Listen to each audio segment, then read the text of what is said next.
I'm Monique Rancourt, and I am a jewelry artist in Lincoln Studios, and also own Monique Rancourt Artisan Gallery here on Moody Street.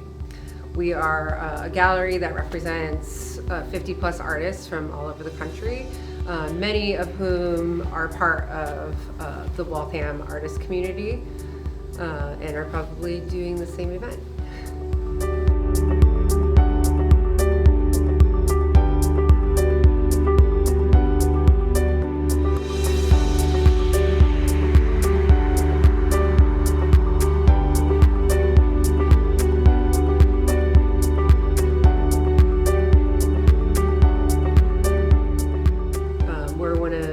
More unique studio spaces because we are 3/4 gallery space and 1/4 studio space, where I design and make my jewelry collection.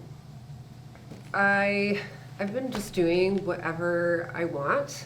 I know that sounds weird, but because on top of having the gallery space, I also do art festivals normally. Large gatherings are not allowed, so festivals are not allowed.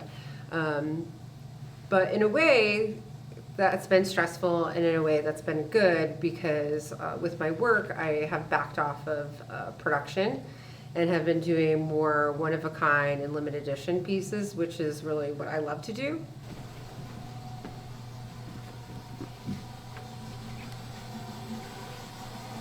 The studio. This is my bench, which pretty much is always a mess like this, and then the studio is always a disaster because it's studio, office, storage, in a really small space. Everything is hand fabricated, so hammers, anvils, hand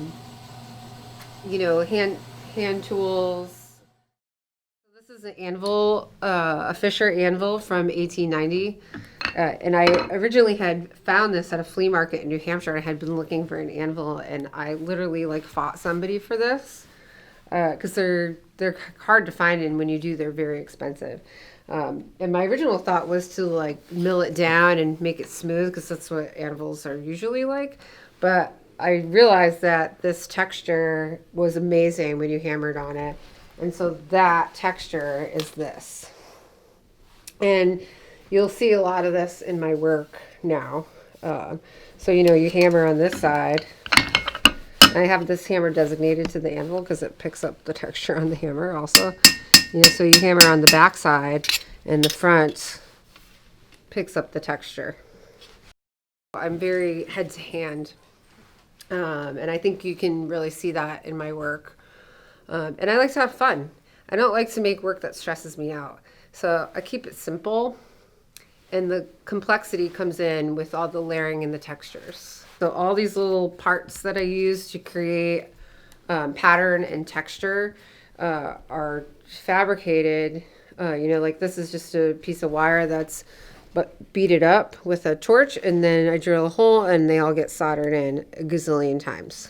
When you see my work, you'll notice that it has a lot of organic textures, and I spend a lot of time outdoors. I like to camp and hike and spend time at the ocean with my dog that's right over there, and my partner. And I think that a lot of it is in my head. I take a lot of photographs and reference that from my phone. So patterns and textures from nature are a big inspiration to me.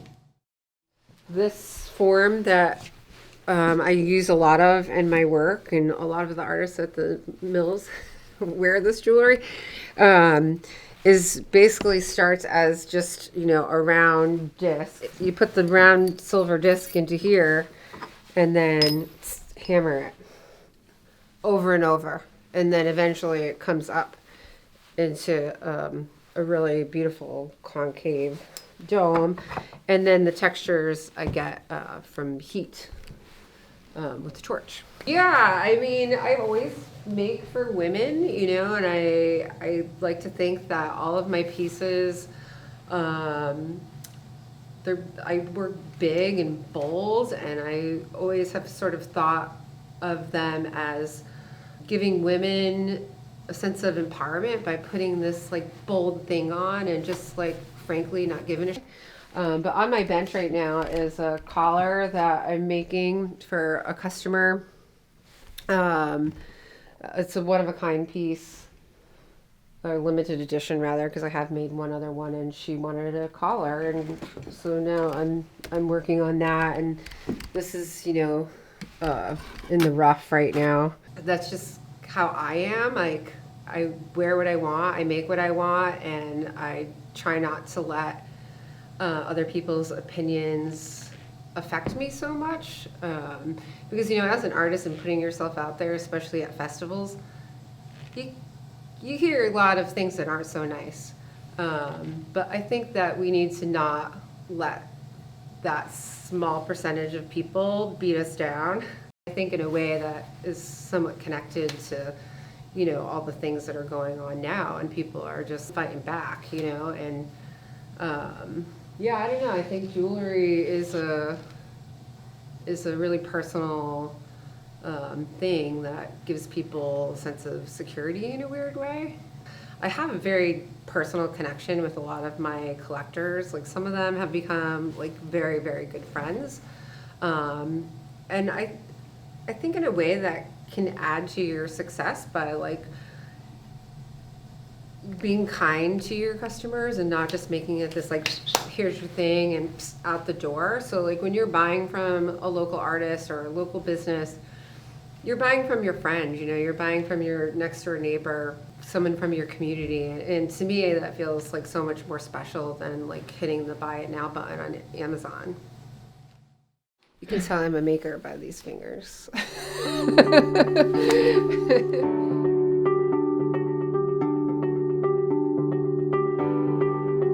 I quickly realized that I couldn't just roll over and call it a day, because this is all I know how to do.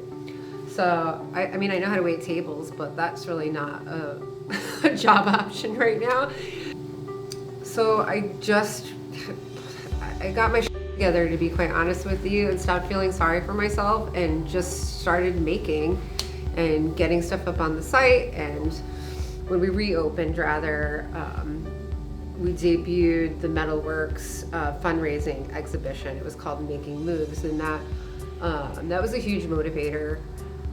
And people did come, so that was inspiring, and it made me feel like, okay, I'm gonna be all right, we can do this. And you know, there's been lots of highs and lows. There's some weeks I don't see anybody, and there's some weeks I see a lot of people. So, but I'm confident that I can survive this and still be here on Moody Street a year from now.